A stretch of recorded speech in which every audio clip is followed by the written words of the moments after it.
시장의 중심 잡아보겠습니다. 오늘장 키포인트 빅데이터 연구소 이상준 소장 나오셨습니다. 안녕하세요. 네, 안녕하세요.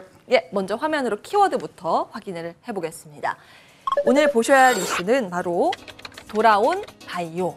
돌아온 걸까요? 돌아오려고 채비를 하는 걸까요? 잠시 뒤에 체크 도와드릴 거고요. 먼저 미증 씨 어떤 특이사항 눈여겨보셨습니까? 포털 기사에도 이제 뉴욕 증시 끝나고 나면 아침에 이렇게 타이틀을 달고 기사가 나오잖아요. 예. 근데 기사가 인플레 우려 완화에 뉴욕 증시 상승 이렇게 얘기가 나왔는데 딱 보면서 이거 아닌데 소비자 물가가 예상보다 사실은 좀 큰 폭으로 올랐는데 한번 아까 뭐 예방주사 맞았다고 표현을 하셨는데 뭐 그 표현이 적절한 것 같아요. 금리가 생각보다 큰 폭으로 떨어졌고요. 예. 그 부분이 조금 좀 불안한 부분이고 참고로 기저효과라는 게 4월달, 5월달 지표에 반영이 됐는데 6월부터 이제 기저효과가 없습니다. 그래서 뭐 물가가 그 정상적으로 좀 돌아갈 것 같고요. 종목별로 봤더니 요새 그 시장에는 뉴욕 증시는 밈 주식밖에 안 보였었잖아요. 밈 주식이 대부분 다 급락을 했더라고요. 예. 그리고 오른 종목들은 이제 아마존이 2%, 그다음에 테슬라도 2% 가까이 올랐고, 알파벳이 1% 올랐고요. 반면에 애플은 0.8%가 빠졌고, 다우 종목 중에서는 캐터필러가 좀 많이 빠졌어요. 마이너스 3.8%.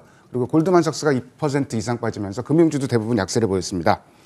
오늘 앞에서 좀 볼 차트는 다우 운송지수를 한번 좀 들고 와봤어요. 오랜만에 보는 지표인데 이게 이제 미국 경기를 판단하는 지표예요. 그러니까 지금 미국의 국채금리가 큰 폭으로 떨어졌는데 1.4%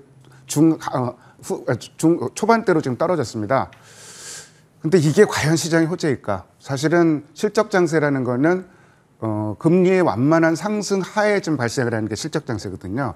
그래서 시클리컬 섹터가 6월 중에 한 번쯤 좀 부각되지 않을까 전 기대를 했었는데 이런 부분을 보면은 조금 그 가능성이 점점 낮아질 것 같고 예. 시장 흐름을 판단하는데 가끔씩 다우 운송 지수는 요새 좀 쳐다봐야 될 것 같아요. 저게 아직은 꺾인 게 아닌데 꺾인다 그러면은 경기가 둔화되는 신호로 봐야 되기 때문에 유심히 봐야 될 지표입니다. 예. 근데 앞서 이제 포인트에서 성장주와 가치주에 대해서 이제 흐름이 바뀌고 있다라고 제가 말씀을 드렸는데 혹시 그렇게 보시는지 이제 성장주를 다시 담아야 될 때가 왔다고 보세요? 지금 분위기상으로는 일정 부분은 좀 담고 가는. 우리나라 근데 성장주라 그러면 포털밖에 없잖아요. 냉정하게 얘기해서 네이버 카카오밖에 없잖아요.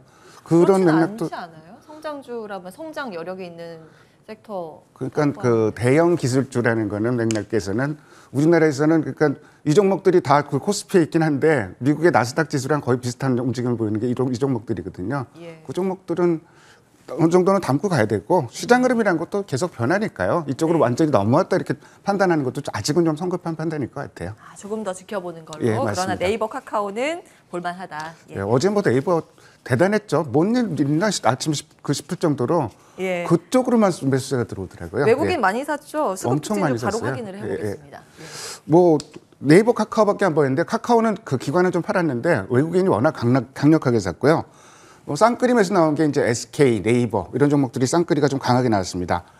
어제 특징적인 게 어제 저희 만기일이었잖아요. 외국인이 삼성전자를 샀는데 마감 동시효과 때 다 샀어요. 예. 외국인 2천억 정도를 마감 동시효과 때 샀다는 거. 연속 매수세가 나오고 있는 게 기관의 연속 매수세, 효성 TNC 7일 연속, 하이브가 6일 연속 매수세가 좀 나오고 있습니다.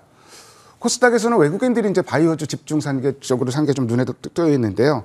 오스템 임플란트가 이틀 연속 쌍끌이 매수가 나오고 있고, 에코프로비엠, 셀트리온 헬스케어, 셀트리온 제약, 메디톡스 이런 종목들이 이제 쌍끌이 매수가 나왔습니다. 기관은 여전히 SM을 사랑하네요. 열흘 연속 사고 있고요.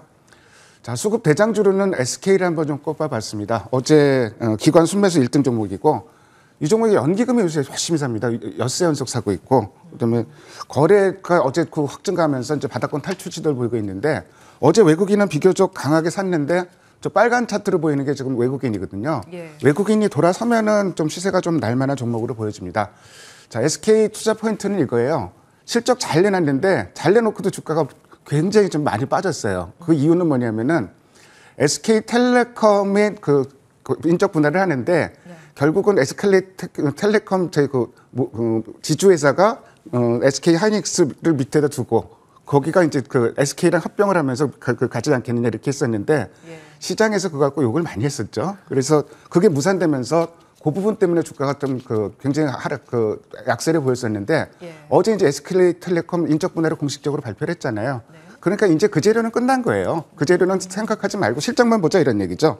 그리고 2분기에도 좀 SK텔레콤이라든지 SK 그 이노베이션 이런 그 자회사의 환경도 좀 우호적이고 또 이 회사는 굉장히 투자에 적극적인데 지금 가장 부각될 수 있는 게 수소 관련 협의체 그 중에 중심축이잖아요. ESG 경영이 대표적인 종목이라고 했고 SK하고 현대차, 포스코, 효성그룹 뭐 이런 쪽에서 그 수소 기업 협의체를 마련을 하는데 이 부분도 좀 이슈가 될 것 같습니다. 어쨌든 지금 주가는 굉장히 만만한 주가고 강하게 지금 바닥 탈출 시도를 보이고 있습니다.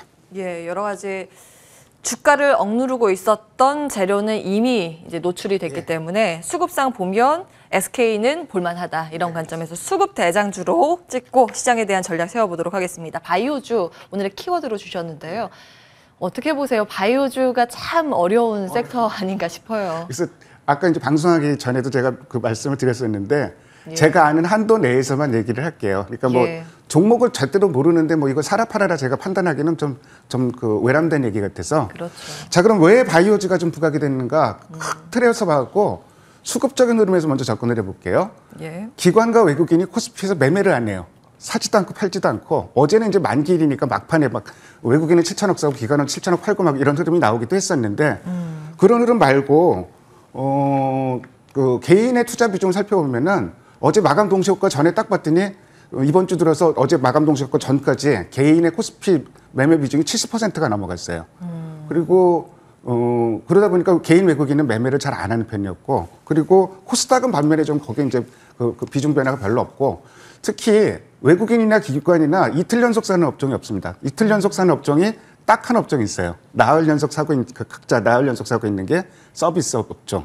네이버, 카카오죠. 뭐 이런 종목 업종밖에 없기 때문에 시장은 자꾸 다른 대안을 찾는 이런 흐름이 나왔고 두 번째로 정부에서 바이오주에 대해서 굉장히 언급을 요새 자주 하고 있습니다. 대통령께서도 백신 관련해서 언급을 했었고 어제 이제 그 경제부총리도 바이오 산업 육성 우리나라가 임상하고 신약 부분에서 2030년까지 세계 5등까지 올라가야 된다. 뭐 이런 얘기하고 뭐 임상 전문 인력을 올해 몇 명, 2025년까지 몇 명 확보를 해야 된다. 뭐 이런 얘기들을 좀 하고 있습니다. 세 번째로 미국에서도 바이오주가 이제 그 반등을 하고 있는데 어제 S&P 500 헬스케어 지수가 1.7%가 올랐고 그 영향은 바이오젠부터 일단 시작이 된 거예요. 맞아요. 그런 부분도 있고. 자, 여기 이제 차트로 나왔는데 가격이 그럼 좀 어떠냐? 가격은 좀 말랑말랑하다. 왜냐하면은 코스닥 지수하고 코스닥 150 헬스케어 지수를 하고 있어요. 그걸 비교해봤는데 헬스케어 지수가 항상 저희 초과 수익이 났었거든요. 근데 지금은 2020년을 기준으로 해서 보니까 딱 붙었죠. 그러니까 더 이상 뭐 저희 그 가격상으로는 부담이 없어진 가격까지 왔다고 보시면 돼요. 전체 흐름상으로.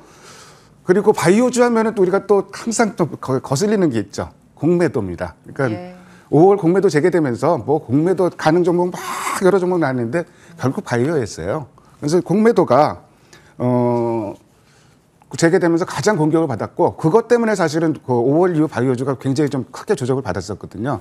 그래서 바이오 업종, 코스닥 150 헬스케어 업종에 대해서 공매도 추이를 좀 살펴봤더니 막대 그래프로 나타내는 게 금액이에요. 금액도 이제 줄었는데 금액보다 더 줄어든 게 빨간 선으로 보인 그 거래 대금 대비 그 공매도 금액이거든요. 조 지수의 거래 대금 대비 공매도 금액. 그러니까 저게 확 내려갔잖아요. 그러니까 이번 주에는 이쪽 공매도가 확 줄어들었다는 것도 좀 확인을 볼 수가 있습니다. 이렇게 보면은 지금 미국 시장도 그렇고 정부에서 미는 것도 그렇고 공매도 추이도 그렇고 상대 가격도 그렇고 접근은 만만한데 일단은 뭐 기술력 이런 부분이 상당히 좀 까다로운 건 사실입니다.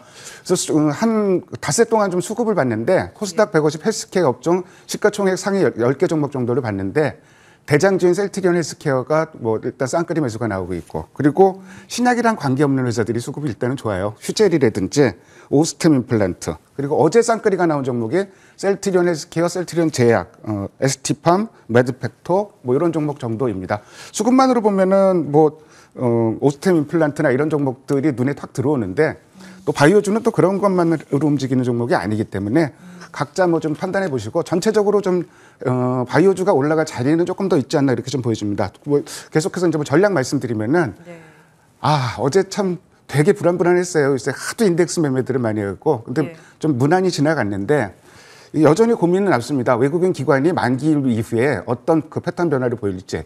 지금 시장은 현재까지 6월 달에서 나타난 현상은 지나치게 개별주들만 움직이는 시장이 좀 나왔었거든요. 개별주는 근데 이거 참 매매하기가 까다로워요. 기업 분석하기도 어렵고 수급 동향 파악하기도 어렵고 좀 이런 종목들이기 때문에 그런 종목 매매 잘 하시는 분들은 잘 하시고 지금 시크리컬리 움직이기도 좀 어려운 상황이기 때문에 일단 만기일 이후에 기관 외국인이 어떤 패턴을 보이는지 요거를 좀 하루 이틀은 좀 확인하면서 너무 좀 공격적인 매매는 조금 하루 이틀 정도는 자제할 필요가 있지 않나 이렇게 보여집니다. 예, 조금 더 지켜보는 쪽으로 말씀을 주셨고 시장 전반적으로는 그렇습니다. 바이오에 대해서는 볼만한 포인트 몇 가지 주셨어요. 미국 임상 암학회도 사실 못 살린 바이오주를 바이오젠의 치매약이 좀 살리면서 군부를 떼고 있는데 이제 가격 부담이 확실히 없다라는 측면에서 헬스케어 쪽 말씀을 주셨지만 우리가 또 생명공학 전공자가 아니기 때문에 실적이 확실히 찍히는 쪽 위주로 강조를 해주셨습니다. 뭐 치과 산업이나 미용, 헬스, 의료기기 쪽 말씀을 주셨다는 거 정리해 보겠습니다. 빅데이터 연구소 이상준 소장과 함께했습니다. 고맙습니다. 네, 감사합니다.